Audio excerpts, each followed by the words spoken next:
Hello, welcome to the Overthinker podcast. Now for the Eagles coming to town to play Detroit. 4 points favored versus the Lions. This is an interesting one. I think 48 points is a lot. I totally would bet the under on that. And it's pretty hard for me as a Lions fan to really discern if they're going to be a good team this year or not. I think they probably won't be horrible, but it's hard for me to expect them to be anything close to a playoff team. So I do expect them to be okay, probably win like 8 games or so. And yeah, a lot of that has to do with Jared Goff and this roster. I mean, Jared Goff has been a guy who has gone to the Super Bowl, but that was on a completely loaded roster, and that's not what the Lions are right now. I mean, the Lions do have some offensive weapons, but they don't really have, I think, enough proven wide receivers.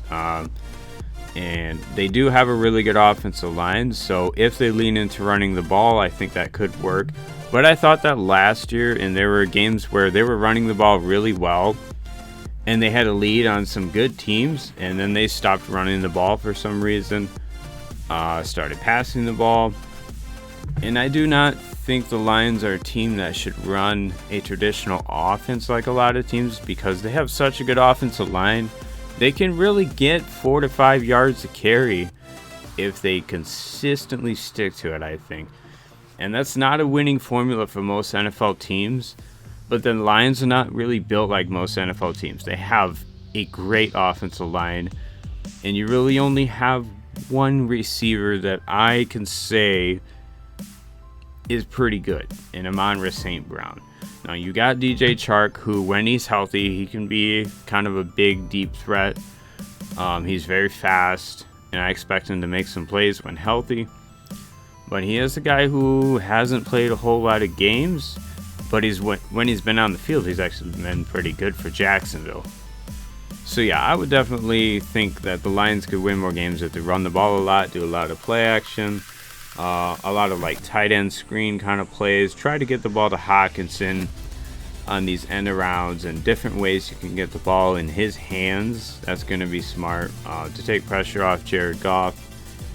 Because Hockenson really is the second best receiver on this team, and then you got DeAndre Swift, who's a pretty good receiving back, and also showed some toughness last year, and some ability to run through the tackles. And I think that's going to be the winning formula for this team. And then you got Jamal Williams backing him up, and Jamal Williams is a really good running back too, who can kind of do it all. He's just not an elite athlete, but he's a pretty good running back, and I would want him on my team. And then the Eagles, wow, trading for A.J. Brown, that really was very, very exciting to see. I was surprised that the Titans didn't keep him around.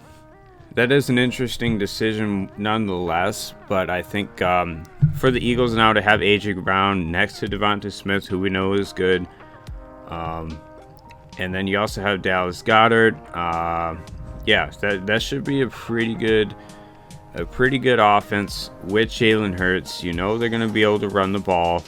You know they're going to be able to get the ball to these receivers. Jalen Hurts is pretty good in the RPO games, play action, even traditional play action. He's pretty good. And then A.J. Brown working off that play action he's going to be really good, just like it was in Tennessee.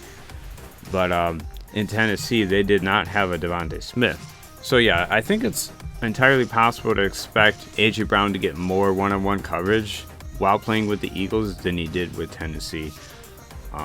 I don't expect him to get quite as many targets, but he's probably going to have more yards per catch, which is crazy because he had a pretty high yards per catch while playing with the Titans. But I think with the Eagles, it might be a little higher because Devonta Smith is going to run more of the underneath stuff.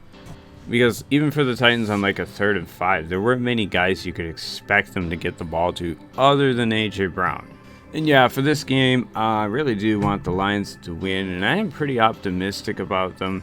But I don't think this is a game they would win. I probably would actually bet on the Eagles to cover, to win by more than 4 points.